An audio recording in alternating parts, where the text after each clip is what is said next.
Welcome students. We are working out problems on capital structure decisions.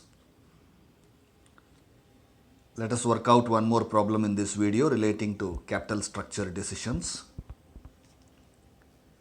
A company's capital structure consists of the following. So ಒಂದು ಕಂಪನಿಯ capital ಸ್ಟ್ರಕ್ಚರನ್ನು ಕೊಟ್ಟಿದ್ದಾರೆ, ಅಂದರೆ ಒಂದು ಕಂಪನಿಯಲ್ಲಿ capital ಯಾವ್ಯಾವ ರೂಪದಲ್ಲಿದೆ ಅಂತ.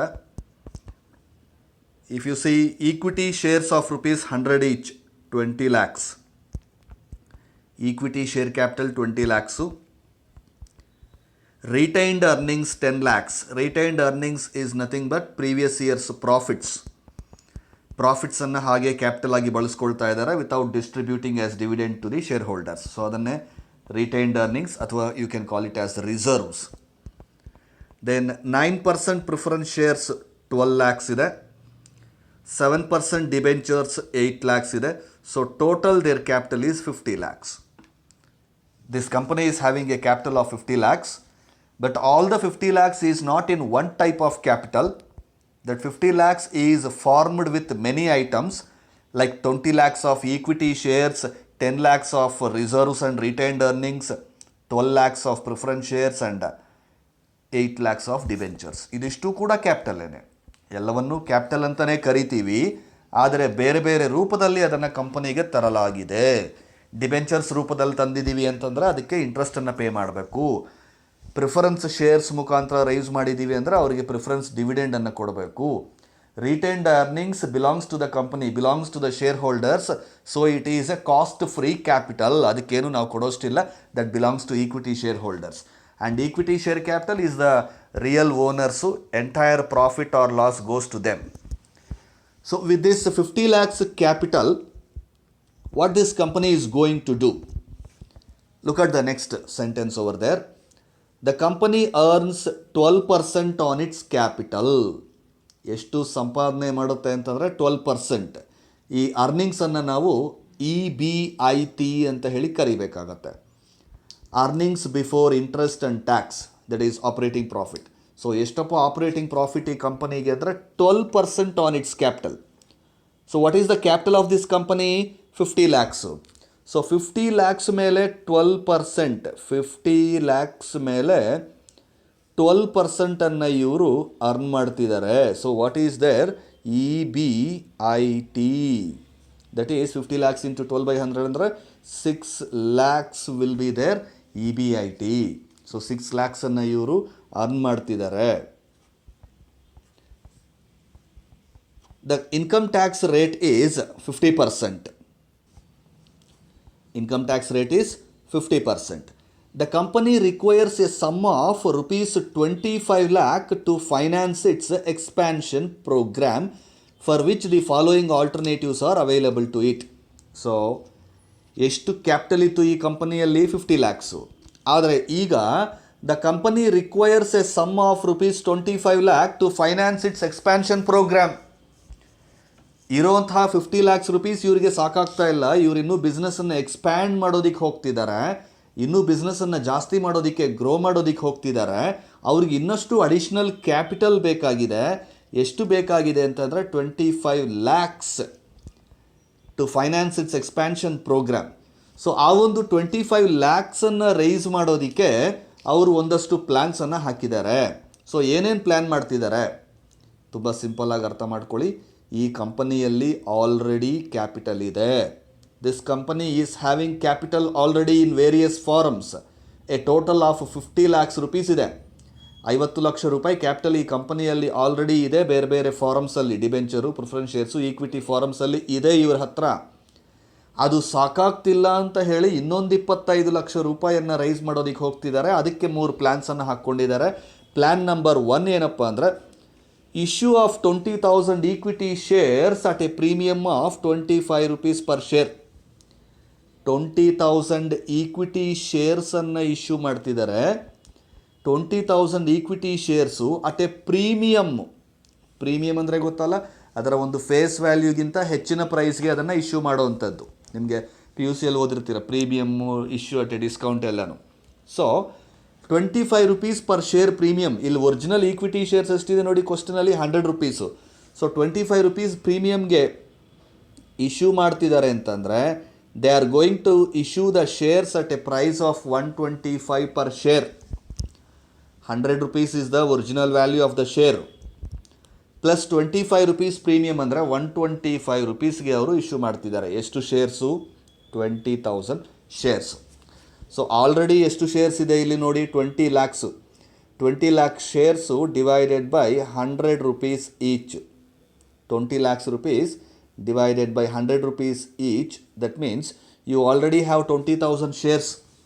20,000 ಶೇರ್ಸ್ ಆಲ್ರೆಡಿ ಹಳೇದಿದೆ. ಈಗ ಪ್ಲ್ಯಾನ್ 1ರಲ್ಲಿ ಮತ್ತೆ ಇನ್ನೊಂದು 20,000 ಶೇರ್ಸನ್ನು ಇಶ್ಯೂ ಮಾಡೋದಕ್ಕೆ ಪ್ಲ್ಯಾನ್ ಮಾಡ್ಕೊಂಡಿದ್ದಾರೆ. ನಾವು second plan is issue of 10% preference shares. 10% preference shares, already preference shares ಇದೆ, ಹಳೆ ಪ್ರಿಫರೆನ್ಸ್ ಶೇರ್ಸು. ಹಳೆ ಪ್ರಿಫರೆನ್ಸ್ ಶೇರ್ಸ್ ಇರೋದು ಯಾವುದು? 9%. ತುಂಬ ಕೇರ್ಫುಲ್ಲಾಗಿ ಅಬ್ಸರ್ವ್ ಮಾಡಿ. The existing old preference shares is of 9% preference shares ಎಷ್ಟಿದೆ? ಅದು 12 lakhs ಇದೆ. ಹೊಸದಾಗಿ ಸೆಕೆಂಡ್ ಆಲ್ಟರ್ನೇಟಿವ್ ಅಲ್ಲಿ ಇವರು ಇಶ್ಯೂ ಮಾಡೋದಕ್ಕೆ ಹೋಗ್ತಿರೋದು ಹೊಸ ಪ್ರಿಫರೆನ್ಸ್ ಶೇರ್ಸು, ಅದರ ಒಂದು ಪರ್ಸೆಂಟೇಜ್ ಆಫ್ ಡಿವಿಡೆಂಡ್ ಎಷ್ಟಪ್ಪ? 10%. ನಾವು third plan is issue of 8% debentures. Issue of 8% debentures. Already there is a debentures, old debentures ಎಷ್ಟು? 7% ಡಿಬೆಂಚರ್ಸು 8 lakhs ಇದೆ. ಬಟ್ ಈಗ ಹೊಸದಾಗಿ ಮತ್ತೆ ಡಿಬೆಂಚರ್ಸನ್ನು ಇಶ್ಯೂ ಮಾಡ್ತಿದ್ದಾರೆ. ಹೊಸದಾಗಿ ಇಶ್ಯೂ ಮಾಡುವಂಥ ಡಿಬೆಂಚರ್ಸ್ ಎಷ್ಟು rate? 8%. And the amount should be 25 lakhs. ಇವರಿಗೆ ಹೊಸದಾಗಿ ಬೇಕಾಗಿರುವಂಥ ಕ್ಯಾಪಿಟಲ್ ಎಷ್ಟು? 25 lakhs. ಸೊ ಆ 25 lakhsನ್ನು ರೈಸ್ ಮಾಡೋದಕ್ಕೆ ಇವ್ರು ಹಾಕಿರೋ plans. Plan number 1, issue of 20,000 equity shares at a premium of 25 rupees per share. Plan number 1 ಏನದು? ಈಕ್ವಿಟಿ ಶೇರ್ಸ್ ಇಶ್ಯೂ ಮಾಡುವಂಥದ್ದು. ಒಂದು share price 125 rupees. Then issue of 10% preference shares, full 10% preference shares ಅಂದರೆ 25 ಲಕ್ಷ ರೂಪಾಯಿಗೂ ಕೂಡ preference shares. ಮೂರನೇದು issue of 8% debentures. That means total amount of 25 lakhs they are going to issue debentures. So ಈ ಮೂರರಲ್ಲಿ ಯಾವುದು best plan ಅಂತ ನಮ್ಮನ್ನು ಕೇಳ್ತಿದ್ದಾರೆ. ಅದನ್ನು ವರ್ಕೌಟ್ ಮಾಡೋದಕ್ಕೆ ನಾವು ಹೋಗಬೇಕು. Apart from the above things, they have mentioned one more thing here. It is estimated that the PE ratio, P/E ratio, ಅಂದರೆ price earning ratio, equity shares ಅಥವಾ ಪ್ರಿಫರೆನ್ಸ್ ಶೇರ್ಸ್ ಅಥವಾ ಡಿಬೆಂಚರ್ಸ್ಗೆ ಅದರ ಒಂದು ಪ್ರೈಸನ್ನು ಅರ್ನ್ ಮಾಡುವಂಥ ಕೆಪಾಸಿಟಿ ಎಷ್ಟಿದೆ? That means let us say 100 rupees will earn 50 rupees. ಅಂದರೆ it's capacity is to earn 50 rupees ಅಂತಂದರೆ ಅದು 2 times ಅರ್ನ್ ಮಾಡಿದ್ರೆ it can regain its original price. In the same manner, price earning ratio is the capacity of various financial instruments to reearn its price.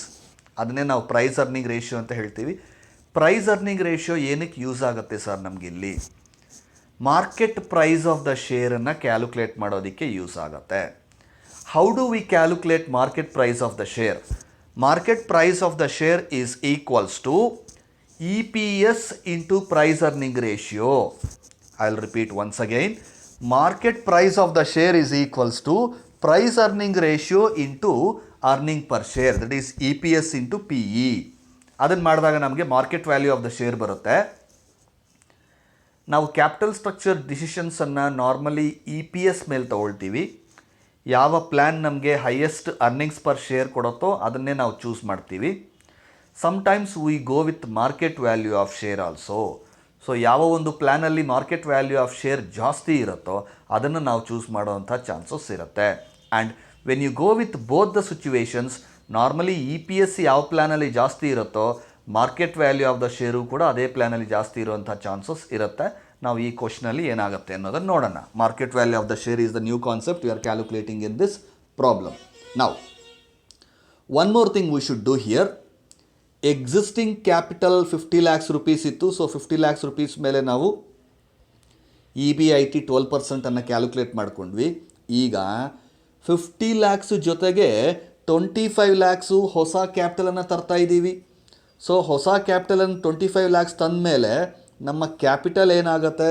75 lakhs ಆಗುತ್ತೆ. Observe carefully. Old capital 50 lakhs ಇದೆ, ಅದರ ಜೊತೆಗೆ ಈಗ ಹೊಸದಾಗಿ ಇನ್ನೊಂದು 25 ಲ್ಯಾಕ್ಸನ್ನು ನಾವು finance ಮಾಡ್ಕೊಳ್ತಾ ಇದ್ದೀವಿ. ಸೊ 75 ಲ್ಯಾಕ್ಸ್ ಮೇಲೆ ನಾವು ಎಷ್ಟು ಅರ್ನ್ ಮಾಡ್ಬೋದು ಅಂತ ನೋಡಿದ್ರೆ EBIT, if you calculate 75 lakhs into 12/100, you are going to get 9 lakhs. So 9 lakhs is our expected EBIT. ಆಗಲೇ 6 ಲ್ಯಾಕ್ಸ್ ಕ್ಯಾಲ್ಕುಲೇಟ್ ಮಾಡಿದ್ವಲ್ಲ sir. Yes, that is the old EBIT, existing EBIT for 50 lakhs. ಈಗ ಹೊಸದಾಗಿ 25 ಲ್ಯಾಕ್ಸನ್ನು ಕೂಡ ನಾವು ತೊಗೊಂಬರ್ತಾ ಇದ್ದೀವಲ್ಲ, ಯಾವ ಪ್ಲ್ಯಾನಲ್ಲಿ ತರ್ತೀವಿ ಅನ್ನೋದು ಅದಾದಮೇಲೆ ಆಮೇಲೆ ಡಿಸೈಡ್ ಮಾಡ್ತೀವಿ. But once the 25 lakhs comes in to the company, that will also start earning profit to the company. Therefore your earnings should be calculated on the expected capital only. So let us proceed to the solution of this question. Yes, the solution is on the screen. Let us discuss in detail. Evaluation of various financing alternatives. Alternative 1, Alternative 2 and Alternative 3 ಮೂರು column ಮಾಡ್ಕೊಂಡಿದ್ದೀವಿ. ಮೊದಲನೇ ಆಲ್ಟರ್ನೇಟಿವಲ್ಲಿ fully equity shares, second ಆಲ್ಟರ್ನೇಟಿವಲ್ಲಿ 10% preference shares, third ಆಲ್ಟರ್ನೇಟಿವ್ನಲ್ಲಿ 8% debentures. So ಎಷ್ಟು amount of ಕ್ಯಾಪಿಟಲನ್ನು ನಾವು raise ಮಾಡ್ಕೊಳ್ತಾ ಇದ್ದೀವಿ? 25 ಲ್ಯಾಕ್ಸ್. 25 ಲ್ಯಾಕ್ಸ್. ನಾವು earnings before interest and tax, EBIT. Let us begin our evaluation with EBIT. EBITಯನ್ನು ಯಾವ ರೀತಿ ಕ್ಯಾಲ್ಕುಲೇಟ್ ಮಾಡ್ತೀವಿ? It is given in the question that the company earns 12% on its capital. 12% on its capital. So what is the capital of this company? 50 lakhs ಇತ್ತು, ಈಗ ಹೊಸದಾಗಿ 25 ಲ್ಯಾಕ್ಸ್ ಮತ್ತೆ ತರಬೇಕು ಅಂತ ಪ್ಲ್ಯಾನ್ ಮಾಡ್ಕೊಂಡಿದ್ದಾರಲ್ಲ. ಸೊ ಪ್ಲ್ಯಾನ್ ಮಾಡ್ಕೊಂಡಿದ್ದಾರೆ ಅಂತಂದರೆ old capital, existing capital plus proposed new capital ಎರಡೂ ಸೇರಿಸ್ಕೊಂಡ್ರೆ 75 ಲ್ಯಾಕ್ಸ್ ಆಗುತ್ತೆ. You should calculate 12% on 75 lakhs. Please keep in mind, always your EBIT, if it is given as a percentage, that should be calculated on both old and new capital. That is proposed capital ಮೇಲೇ calculate ಮಾಡಬೇಕು. So 75 lakhs ಮೇಲೆ 12% calculate ಮಾಡಿದ್ರೆ you are getting 9 lakhs. So in all the 3 columns 9 lakhs 9 ಲ್ಯಾಕ್ಸನ್ನು ತಗೊಳ್ಳಿ. Then less ಇಂಟರೆಸ್ಟನ್ನು ತುಂಬ ಕೇರ್ಫುಲ್ಲಾಗಿ ನೋಡ್ಕೊಳ್ಳಿ. ಇಲ್ಲಿ interest ನಮಗೆ 2 ಇಂಟ್ರೆಸ್ಟ್ ಇರುತ್ತೆ. ಯಾವುದು ಸರ್ 2 ಇಂಟ್ರೆಸ್ಟು ಅಂತಂದರೆ, ಈಗ ಆಲ್ರೆಡಿ ಎಕ್ಸಿಸ್ಟಿಂಗ್ ಕ್ಯಾಪಿಟಲಲ್ಲಿ ಡಿಬೆಂಚರ್ಸ್ ಇದೆ 8 ಲ್ಯಾಕ್ಸ್ ಇದೆಯಾ? ಆಲ್ರೆಡಿ ಎಕ್ಸಿಸ್ಟಿಂಗ್ ಕ್ಯಾಪಿಟಲಲ್ಲಿ ನಮಗೆ ಡಿಬೆಂಚರ್ಸ್ ಇದೆ 8 ಲ್ಯಾಕ್ಸ್ ರುಪೀಸು, 7% ಡಿಬೆಂಚರ್ಸು. ಅದರ ಮೇಲೆ ಇಂಟ್ರೆಸ್ಟ್ ಕಟ್ಟಬೇಕು. ಮತ್ತು ಹೊಸದಾಗಿ ಬರುವಂತಹ ಡಿಬೆಂಚರ್ಸು, ಈ ಆಲ್ರೆಡಿ ಎಕ್ಸಿಸ್ಟಿಂಗ್ ಡಿಬೆಂಚರ್ಸ್ ಮೇಲೆ ಇಂಟ್ರೆಸ್ಟ್ ಇದೆಯಲ್ಲ, this will come to all the plans. ಯಾಕೆಂದರೆ ಇಟ್ ಈಸ್ ಆಲ್ರೆಡಿ ದೇರ್, ಅದನ್ನು ಆಲ್ರೆಡಿ ತೊಗೊಂಬಂದು ಇಟ್ಕೊಂಡ್ಬಿಟ್ಟಿದ್ದೀವಿ. ಸೊ ನೀವು ಫ್ಯೂಚರಲ್ಲಿ ಯಾವುದೇ ಪ್ಲ್ಯಾನ್ಗೆ ಹೋದ್ರೂ ಈ ಹಳೆಯ ಒಂದು ಇಂಟ್ರೆಸ್ಟ್ ಮಾತ್ರ ಹಾಗೇ ಬರ್ತಾ ಇರುತ್ತೆ. ದೇರ್ ಫೋರ್ 8 ಲ್ಯಾಕ್ಸ್ ರುಪೀಸ್ ಮೇಲೆ 7% interest, this will be taken for all the plans. Look at the statement. Interest on old debentures at 7%, 56,000, 56,000, 56,000 ಮೂರೂ ಪ್ಲ್ಯಾನ್ಸ್ಗೂ ಬರುತ್ತೆ. ಸರ್ ಇದು ಮೂರೂ ಪ್ಲ್ಯಾನ್ಸ್ಗೆ ಯಾಕೆ ಬರುತ್ತೆ sir? That is there already. ಅದು ಆಲ್ರೆಡಿ ಇದೆ. ಹೊಸದಾಗಿ ಬರೋಂತಹ ಪ್ಲ್ಯಾನ್ಸಲ್ಲಿ ಮಾತ್ರ ನಾವು ಈಕ್ವಿಟಿಗೆ ಹೋಗ್ತಾ ಇದ್ದೀವ, ಪ್ರಿಫರೆನ್ಸ್ಗೆ ಹೋಗ್ತಾ ಇದ್ದೀವ, ಡಿಬೆಂಚರ್ಸ್ಗೆ ಹೋಗ್ತಾ ಇದ್ದೀವ ಅನ್ನೋದು ಎವ್ಯಾಲ್ಯೂಯೇಟ್ ಮಾಡ್ತಾ ಇದ್ದೀವಿ. ಬಟ್ ಆಲ್ರೆಡಿ ಇರೋಂಥ ಡಿಬೆಂಚರ್ಸು ಮೂರೂ ಪ್ಲ್ಯಾನಲ್ಲೂ ಕಂಟಿನ್ಯೂ ಆಗುತ್ತೆ. That is not new debentures. So old interest on debenture 7% ಮೂರು ಪ್ಲ್ಯಾನ್ಸ್ಗೂ ಹಾಕ್ಕೊಳ್ಳಿ, ಲೆಸ್ ಮಾಡ್ಕೊಂಡ್ಬಿಡಿ. Then next less interest on new debentures. ಈ ಇಂಟ್ರೆಸ್ಟ್ ಆನ್ ನ್ಯೂ ಡಿಬೆಂಚರ್ಸ್ ಇದೆಯಲ್ಲ, ಇದು ಹೊಸದಾಗಿ ತೊಗೊಂಬರೋ ಕ್ಯಾಪಿಟಲ್ಗೆ, ಹೊಸದಾಗಿ ಯಾವ ಕ್ಯಾಪಿಟಲಲ್ಲಿ ಡಿಬೆಂಚರ್ಸ್ ತರ್ತೀವೋ ಆ ಪ್ಲ್ಯಾನಲ್ಲಿ ಮಾತ್ರ ಇರುತ್ತೆ. ಫಸ್ಟ್ ಪ್ಲ್ಯಾನಲ್ಲಿ ನಾವು ಈಕ್ವಿಟಿಗೆ ಹೋಗ್ತಿರೋದ್ರಿಂದ ಅಲ್ಲಿ ಇಂಟ್ರೆಸ್ಟ್ ಇರೋದಿಲ್ಲ. ಸೆಕೆಂಡ್ ಆಲ್ಟರ್ನೇಟಿವ್ ನಾವು ಪ್ರಿಫರೆನ್ಸ್ ಕ್ಯಾಪಿಟಲ್ಗೆ ಹೋಗ್ತಿರೋದ್ರಿಂದ ಅಲ್ಲೂ ನಿಮ್ಗೆ ಇಂಟ್ರೆಸ್ಟ್ ಇರೋದಿಲ್ಲ. ಥರ್ಡ್ ಪ್ಲ್ಯಾನಲ್ಲಿ ಮಾತ್ರ ಇಂಟ್ರೆಸ್ಟ್ ಬರುತ್ತೆ.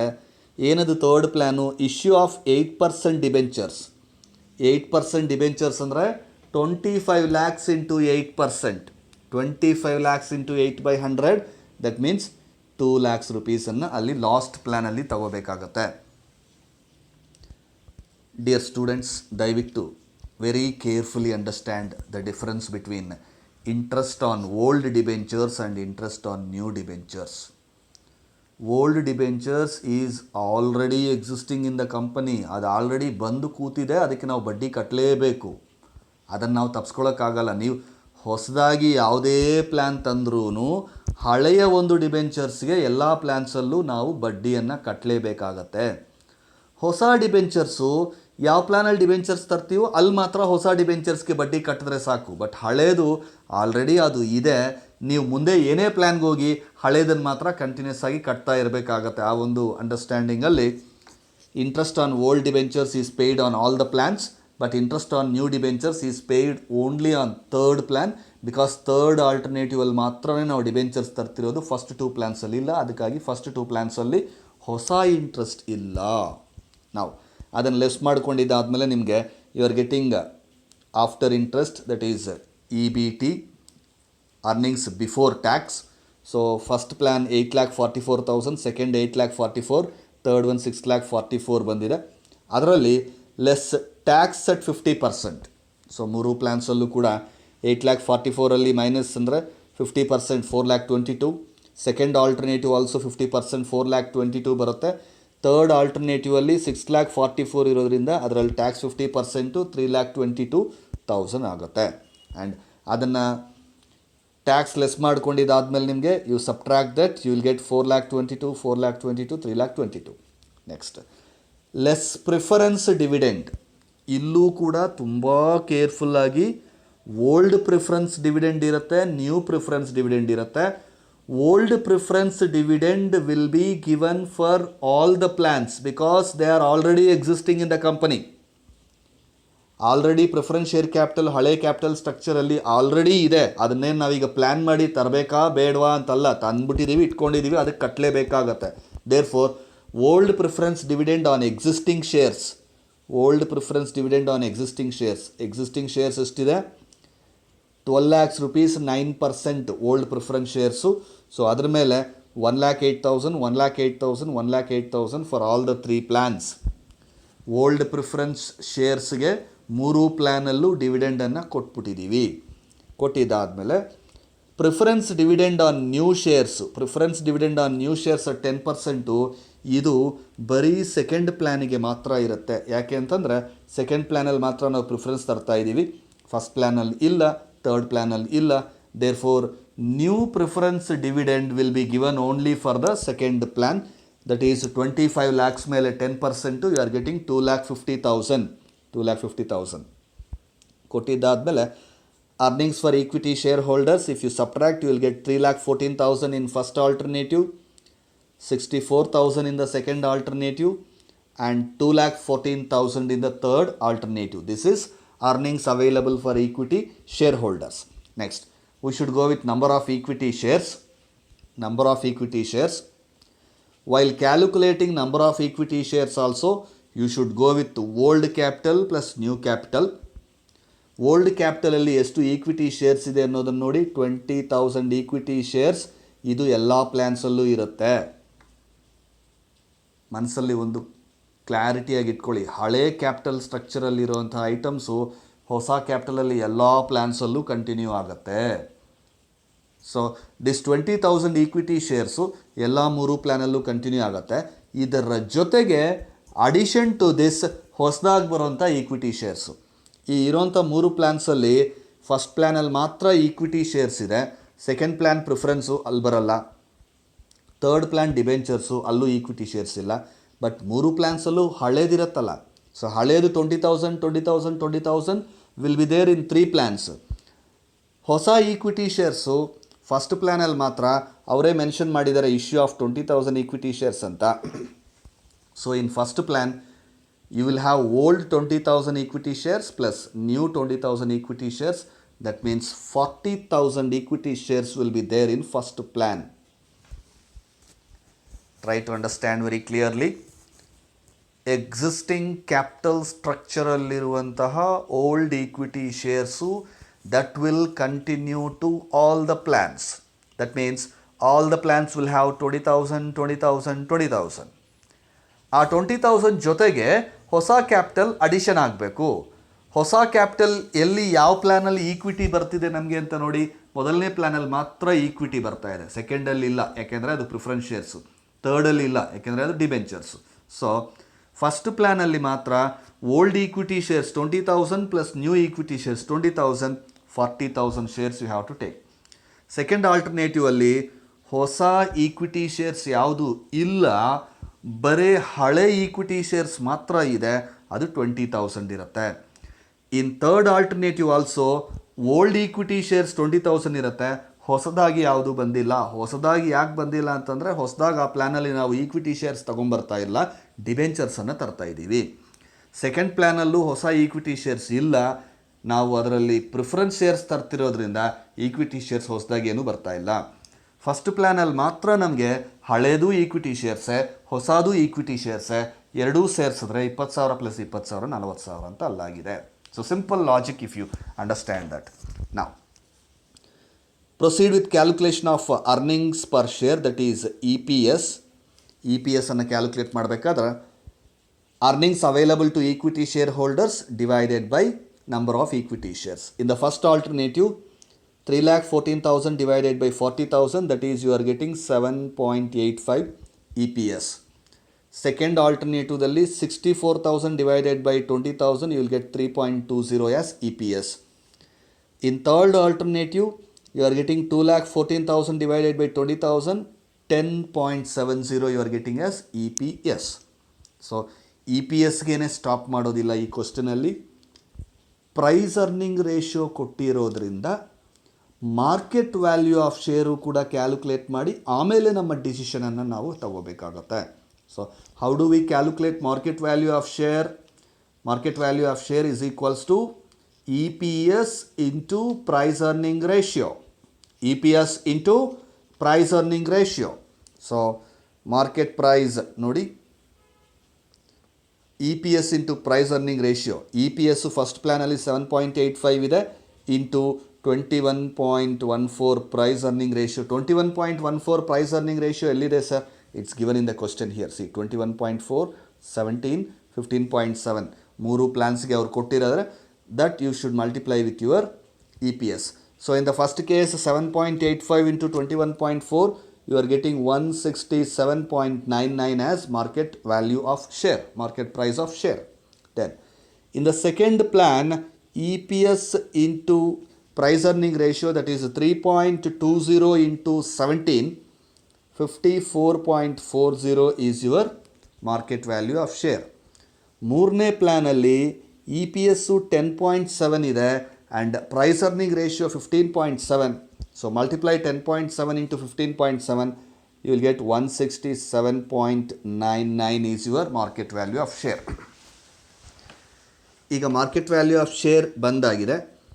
ಮಾರ್ಕೆಟ್ ವ್ಯಾಲ್ಯೂ ಆಫ್ ಶೇರ್ ಯಾವುದರಲ್ಲಿ ಜಾಸ್ತಿ ಇದೆ ಅನ್ನೋದನ್ನು ನೋಡಿದ್ರೆ ಆಲ್ಟರ್ನೇಟಿವ್ 1 ಆ್ಯಂಡ್ ಆಲ್ಟರ್ನೇಟಿವ್ 3 ನೋಡಿ, ಆಲ್ಟರ್ನೇಟಿವ್ 1 and alternative 3 ಎರಡರಲ್ಲೂ ಕೂಡ you are having equal market price per share, that is 167.99, 167.99 ಇದೆ. ಸೊ ಎರಡರಲ್ಲೂ ಟೈ ಆಗಿರೋದ್ರಿಂದ you should take the help of EPS. EPS ಯಾವುದರಲ್ಲಿ ಜಾಸ್ತಿ ಇದೆ ನೋಡಿ, ಥರ್ಡ್ ಪ್ಲ್ಯಾನಲ್ಲಿ EPS ಜಾಸ್ತಿ ಇದೆ 10.7, ಬಟ್ ಫಸ್ಟ್ ಪ್ಲ್ಯಾನಲ್ಲಿ 7.85. Therefore market value of share equal ಇದ್ದರೂ ಸಹ ಥರ್ಡ್ ಆಲ್ಟರ್ನೇಟಿವ್ ಅಲ್ಲಿ ನಮಗೆ EPS ಜಾಸ್ತಿ ಇರೋದ್ರಿಂದ our decision is to choose or select or suggest third alternative. ಬರೇ ಮಾರ್ಕೆಟ್ ವ್ಯಾಲ್ಯೂವನ್ನು ಮಾತ್ರ ನಾವು ಕನ್ಸಿಡರ್ ಮಾಡಿದ್ರೆ ಏನು ಮಾಡ್ತೀವಿ ಸರ್? ಯಾವುದು ಹೈಯೆಸ್ಟ್ ಇದ್ದರೆ ಅದನ್ನು ಕನ್ಸಿಡರ್ ಮಾಡ್ತೀವಿ. ಬಟ್ ಇಲ್ಲಿ ಎರಡು ಹೈಯೆಸ್ಟ್ ಬಂದಿದೆಯಲ್ಲ, ಆವಾಗ ನಾವು EPS ಹೆಲ್ಪನ್ನು ತಗೊಂಡು EPS ಯಾವುದರಲ್ಲಿ ಹೈಯೆಸ್ಟ್ ಬಂದಿರುತ್ತೋ ಅದನ್ನು ತಗೊಳ್ತೀವಿ. So in this case you have to make a comment. Probable market price per share is same in alternative 1 and 3, but earnings per share is highest in alternative 3. Thus alternative 3 is preferred.